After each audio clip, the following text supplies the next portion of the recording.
కార్యదర్శులు హెచ్ఓడీల సమావేశంలో సీఎం చంద్రబాబు మాట్లాడుతున్నారు. లైవ్ ద్వారా చూద్దాం. దానికే మనకు వస్తుంది. దట్ ఈస్ ది మీరందరూ గుర్తుపెట్టుకోవాల్సిన next step. I order them micro grid substation as a unit, ప్రొజ్యూమర్ concept, producer come consumer. నువ్వే ప్రొడ్యూస్ చేయి, నువ్వే అమ్ము. అంటే నీకు అవసరమైంది వాడుకో, మళ్ళీ నీకు కావాలని నేను ఇస్తా గ్రిడ్ నుంచి. So that you need not spend money. నీకు సర్ప్లస్ ఉంటే ఇవ్వండి, మేము కొనుక్కుంటాం. That is the concept we are introducing. Every house, every pump set. ఒకవేళ అక్కడ కానీ వీలు కాకపోతే సబ్స్టేషన్లో మనం జనరేట్ చేస్తాం పవర్. Zero transmission losses. ఈ సబ్స్టేషన్లోనే పవర్ వస్తుంది, ఈ సబ్స్టేషన్లోనే పవర్ డిస్ట్రిబ్యూషన్ వస్తుంది. అప్పటికి కూడా ప్రాబ్లం ఉంటే అక్కడ బ్యాటరీ పెడతాం. ఎప్పుడైతే పవర్ వస్తుందో అక్కడ ఛార్జ్ చేస్తాం, ఎప్పుడు అవసరమైతే అక్కడనే ఇస్తాం. ఇలాంటి కాన్సెప్ట్స్ ఇచ్చా, డిపార్ట్మెంట్ వర్కౌట్ చేస్తున్నారు.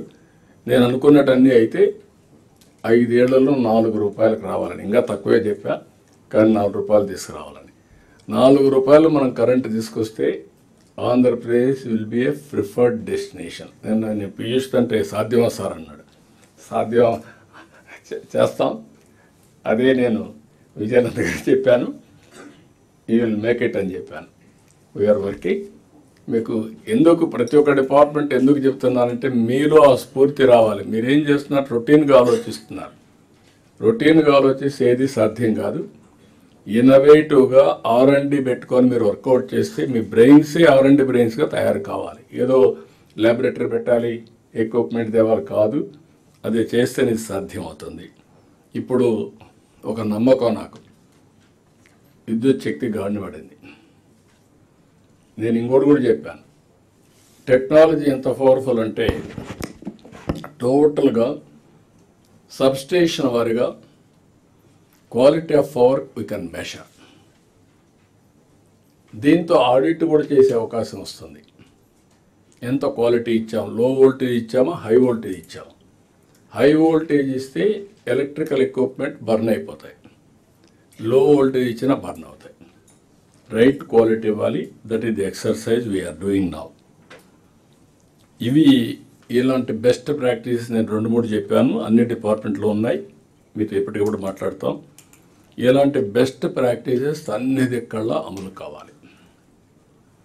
కెపాసిటీ బిల్డింగ్ చేయాలి. మనందరం కూడా తొందరలోనే హ్యూమన్ రిసోర్స్ డెవలప్మెంట్ సెంటర్ కూడా వస్తుంది, గిగా. అది కూడా తీసుకొచ్చి best faculty members in the country తీసుకొస్తాం. IAS, IPS, IFS గ్రూప్ 1 వరకు ఇక్కడ ట్రైన్ చేసుకుంటాం. మిగిలిన వాళ్ళకి రీజనల్ సెంటర్స్ పెట్టి అక్కడ ట్రైన్ చేస్తాం. ఏ విధంగా ట్రైనింగ్ ఇవ్వాలి అవి కూడా వర్కౌట్ చేసుకుంటాం. మీరు ఇక్కడ నాకు కావాల్సింది, ప్రతి ఒక్కరూ డబ్బులు ఇస్తే పని చేస్తామంటున్నారు. డబ్బులు కావాలి. డబ్బులు సంపాదించే మార్గం కూడా గుర్తుపెట్టుకోవాలి. ఇచ్చిన ఫండ్స్ని సమర్థవంతంగా సద్వినియోగం చేయాలి. దేనికి టెక్నాలజీ వాడడం, ఇన్నోవేషన్ వేలో వెళ్ళడం, వేగంగా ఫలితాలు వచ్చే పద్ధతుల్ని అన్వేషించడం, ఇవన్నీ చేయాల్సిన అవసరం ఉంది. ఇవన్నీ ఫోకస్ చేయడానికి 3 రీజన్స్లో 3 ఎకనామిక్ జోన్స్ని తయారు చేస్తున్నాం.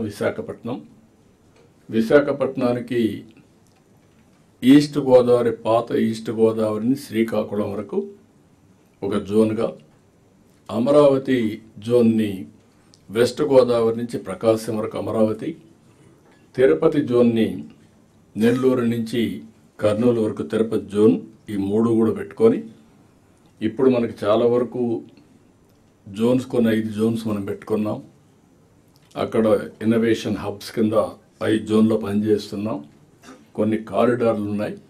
VCIC ఉంది, CBIC ఉంది. అదే మాదిరిగా బెంగళూరు హైదరాబాద్ కారిడార్ ఒకటి ఉంది. అవి కూడా అడ్వాంటేజ్ తీసుకుంటాం. ఎక్కడికక్కడ డిఫరెంట్ అప్రోచెస్ కూడా తీసుకొని space city, drone city, electronic city, semi conductor, quantum valley hub, green hydrogen valley, ఇంకో పక్క ఏరోస్పేస్ సిటీ, ఇవన్నీ కూడా క్రియేట్ చేసి ఫ్యూచర్ టెక్నాలజీ కూడా మనం ముందుకు పోతున్నాం. ఇవన్నీ చేసేటప్పుడు మళ్ళీ ఫైర్స్ క్లియరెన్స్ అన్నీ కూడా వేగవంతం కావాలి. నేను ఈ పబ్లిక్ పర్సెప్షన్ అన్నిట్లో తెప్పిస్తున్నా. ఏ విధంగా చేస్తాం, ఈరోజు మిమ్మల్ని అందరినీ సెన్సిటైజ్ చేస్తాం. మీరు కూడా ఆ పబ్లిక్ ఫైనల్గా మనం పనిచేసేది ప్రజల కోసం. ప్రజల్ని మెప్పించే టెక్నాలజీలో మీరు పర్ఫెక్ట్గా ఉండొచ్చు, డెలివరీలో పర్ఫెక్ట్గా ఉండొచ్చు, బిహేవియర్లో సరిగా లేకపోతే కూడా ఇట్ విల్ రిఫ్లెక్ట్. మనం చేసిన పని అంతా కూడా పోతుంది. అది కూడా మేము ముందర పెడతాం. కొంతమంది don't mistake me, over a period of time అలవాటు అయిపోయి నెగటివ్కి అలవాటు అయిపోయారు. ఏది వచ్చినా హౌ టు అన్డూ ఆలోచిస్తున్నా. హౌ టు డూ పాజిటివ్లీ కాదు. దాన్ని ఎట్లా స్టాప్ చేయాలి, తెలుసో తెలియకో